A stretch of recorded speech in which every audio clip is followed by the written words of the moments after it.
All right, so we got Molly out on a field trip. So what I'm seeing with Miss Molly is her obedience is looking good, and so now it's time to put it into play around different things, because this can really create a lot of depth in a dog where they get out and they work on heel in a new environment, outside of the neighborhood, outside of the home, outside of the norm.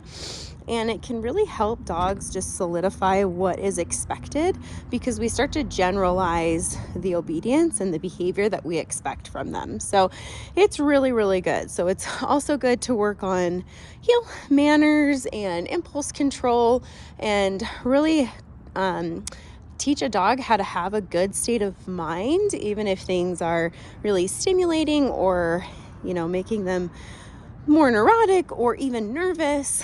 Right around this age in dogs, I typically see fear periods. And so what that looks like is, now that she's not a puppy anymore. I mean, she's still young, she's still a puppy, but she's not, that 10-week-old brain.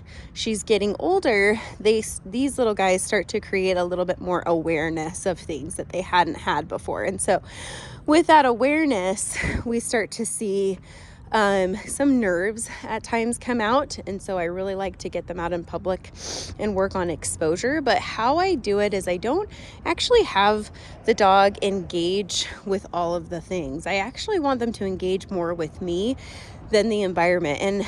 And what that does is it builds a little bit of trust, where the dog is, if they do get a little bit spooked by something, they're like, well, I would much rather heal with you than get worried about XYZ. So we've got lots of people coming in the store, and she's just observing, holding a down state. If I ask her to heel, Molly, heel, I want her to heel with me. So right there, I'm going to use a little e-collar because she's a little bit focused on the people and not so much about my body position. So she'll start to fade out of the heel position. So I want her to be really, really engaged with what I'm asking her to do, more so than the people.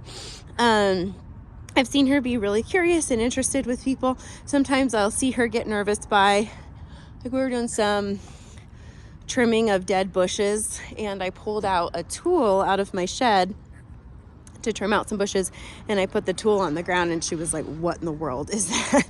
And so just new things. And that's not uncommon for a dog at her age, where she's like, what in the world? I've never seen that before.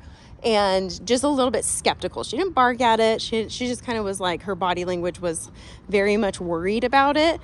And so, but that can lead to barking. That, that kind of skepticism, that little suspicion that comes out, that's normal. I mean, dogs need suspicion to survive. It's part of our nervous system. We all have suspicion to keep us alive. If I wasn't suspicious about a bear, mankind might be dead. If I wasn't suspicious about a lion, so there's going to be things that we're just naturally more aware of and suspicious of, but I don't want it to become an irrational thing where we start to have irrational fears over their inanimate objects, or even people that, don't concern her. As this winter time, it's not super cold, but we get, hats and big coats and things that can make dogs a little bit nervous. So before we go into the store, we're just working on getting her dialed in, practicing some of these obedience drills. I've even had her get up on place, even though it's not really a place. It's just, different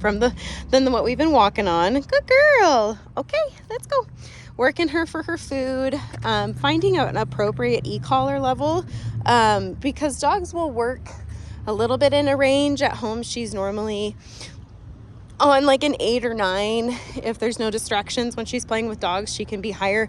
Right now she's an 11, so she'll be up and down, but it will be at like relatively small level increases or level decreases, but they will have a little bit of a range. And so I want to figure out, before we go in, where she's feeling the e-collar and where she's not. And so we can kind of play with levels there to get her dialed in and tuned in. But all of this stuff is good. So I'm walking intentionally in different directions. Molly, heel.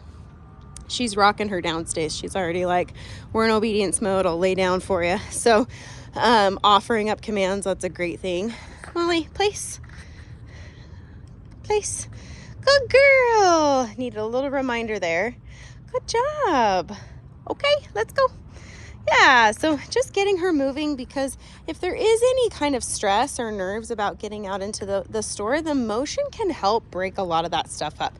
It can calm the nervous system down. It can kind of put her in this, very methodical state of mind where she's just focused on me, focused on walking. She's not really worried or getting flighty or, hyper aroused where she's pulling on the leash and jumping and being crazy. We want this really calm, good state of mind as we enter in. Good job, girl.